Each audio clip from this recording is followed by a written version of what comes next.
Hello everyone and welcome back to another video with On Point Politics, and today I'm going to be looking at all of the election models that are out right now, comparing it to what I think is going to happen in 2024. Make sure to hit the like button and subscribe to the channel if you want more content just like this. And so essentially we have three highly respected models for the 2024 presidential cycle, which all factor in our poll with SoCal Research. By the way, they actually factor in our polling into their aggregates, which is very fascinating, and that's why I'm actually going to look at them. We actually see, we could go to the Economist forecast first. We see here Donald Trump is at 321 electoral college votes as their median margin for Donald Trump. Biden is at 217 electoral college votes as their median margin. That is very fascinating there. And we see candidates often enjoy a polling surge after party conventions, which is what we are technically seeing right now for the former president. And we will see here that right now Donald Trump is currently up by a little bit over 3 points in their polling aggregate, which is very interesting. We see they've been kind of close, but slowly but surely they've been kind of expanding their lead there, which is very fascinating. We can even see here, if we actually go, we can see that Donald Trump's chances of winning the presidency are now over 80 percentage points, and the average forecast with electoral votes has been currently rising for a pretty long time. And we even see the likely range, the electoral votes that are basically shaded in light red, those are the likely ranges for the electoral votes. So really this is more of a median kind of response. We see the more likely columns are above, right here and right here respectively, and that results of Donald Trump getting over 321 electoral college votes in all of the more likely scenarios, which I think is very fascinating stuff here. And the way that this forecast works is they basically factor in, how pollings, overestimate Democrats. Basically they have a fundamentals model that they basically go off of, and they basically compare how their fundamentals model lines up with polling data. They also compare a certain amount of predictions in terms of the hypothetical Democrat vote share. I think is interesting. They also simulate the party vote share for Republicans as well, and then they basically kind of have a systematic process of finding out what's the most likely electoral college victory there. So that's also very interesting as well.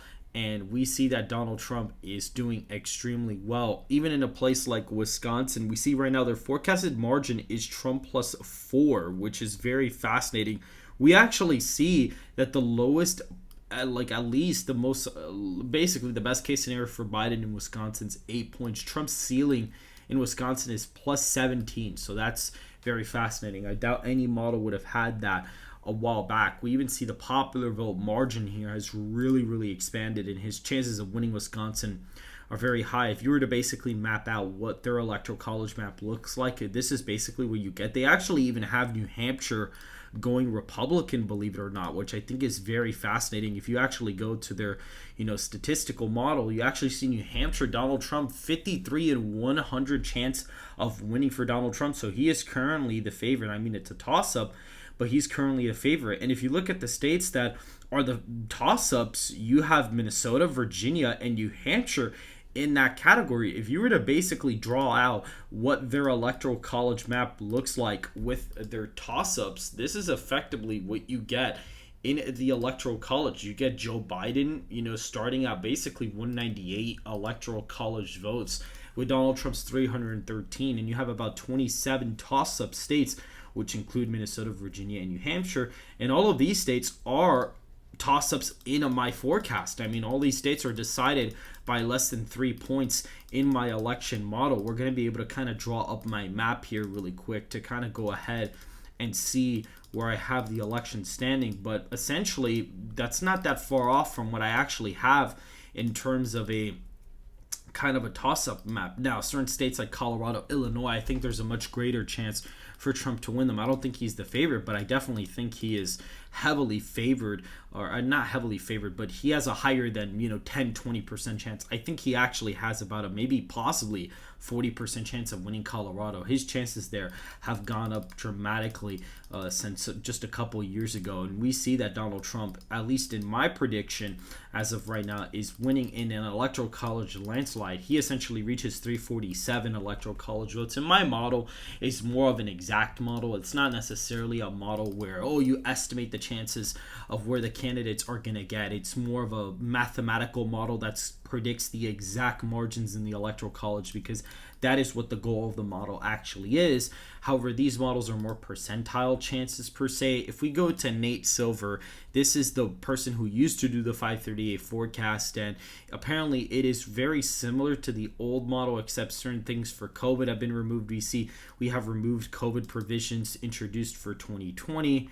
And so when we go ahead and look at this, we actually see that they even factor in our poll. You see, if you actually go to Nate Silver, if you look at their aggregate, you see our 800 likely voters SoCal research poll with Trump up by 6. So that's actually there.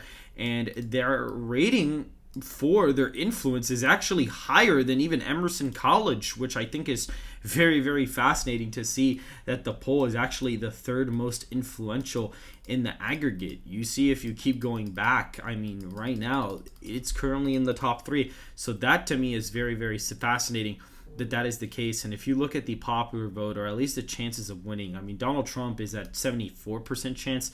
In the popular vote, Donald Trump actually leads very narrowly now. And if we look at the electoral college votes, Donald Trump's average result is essentially 299 electoral college votes here. And they have Pennsylvania as a very likely margin of victory for Trump at that point. 72% odds. That is very, very impressive for the former president, considering he never even really took the odds in a lot of these polls. And we even see in the aggregate here, Donald Trump assassination, Trump VP pick, the second that happened, all of the new national polls basically have Donald Trump winning there by a pretty large amount. And we look at 538. This model, despite being very flawed, and I've had my critiques about it, even they have Trump winning in the electoral college now in their probability models. Biden still leads the popular vote, which I think is kind of a joke, to be honest, if you actually look at the new polling data, because if you look at the new data, it is not looking great at all for Donald Trump at all, actually, or for Joe Biden at all, believe it or not. If we go to the latest polls, again, here we are,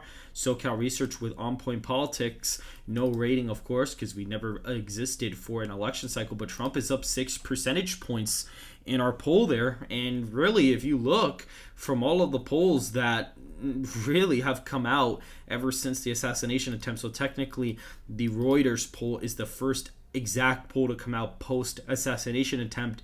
We see a Trump +1 poll. This is mainly right around before the convention or during the convention. But we see Emerson College, Democrats for the Next Generation Super PAC, is Trump up by 6 points in a Democrat internal. Morning Consult, a poll that tends to overestimate Trump, is up by 4 points. You could see their rating is even pretty low. And we have RMG Research, Trump up by 5. We have Trump up by 6, and Trump's up by 5. So even compared to most polls, we're not exactly an outlier. We're on the higher end, but really there's more polls around us than even around, Reuters, for example, or even YouGov, which is very fascinating. In YouGov, Trump gained around 3 points. I mean, they pushed undecideds, but I think it's very fascinating to see the former president doing very, very well like this. But despite that, their fundamentals model, whatever they claim to plug into the fundamentals model, gives you very wacky results. They actually have forecasts for every single state as of right now. I don't know why they have Virginia as a 74% out of 26 odds for Trump to win. If you looked at the national polling data, that is not what would be occurring right now. That is actually insane that they even have Biden at 75% odds to win the state. If you look, you literally have our SoCal Research poll right here is a Biden +3 poll. You have a D+2 poll from the New York Times. FAU has Biden up 3. Trump has Biden up 5 with third-party voters included, which is very interesting. And that was the Democrat paid internal poll. And you look at FAU, Biden's up 1. So it's like, really? Is this really what we're looking at? Is this really a 75% odds race to kind of go off of? Doesn't really make a whole lot of sense here, don't really understand that. And you see the state's been trending to the left. You see 2000 it voted to the right of the nation, then in 2008 it voted with the nation. 2012 it was spot on, and then you saw 2016 and 2020 it's been shifting. But Donald Trump, I expect to be around here, and I can't see the state differentiating by that much. I think it would be pretty insane to see the state differentiate by that much in the national popular vote. And so that is kind of what we're looking at here, where Donald Trump really should be winning the state of Virginia in their forecast based on fundamentals and the national popular vote being very, very Republican. But even the way they do their polling averages is just really odd. And even Pennsylvania, I mean, I don't think it's a toss-up. I think Donald Trump's winning that state really easily.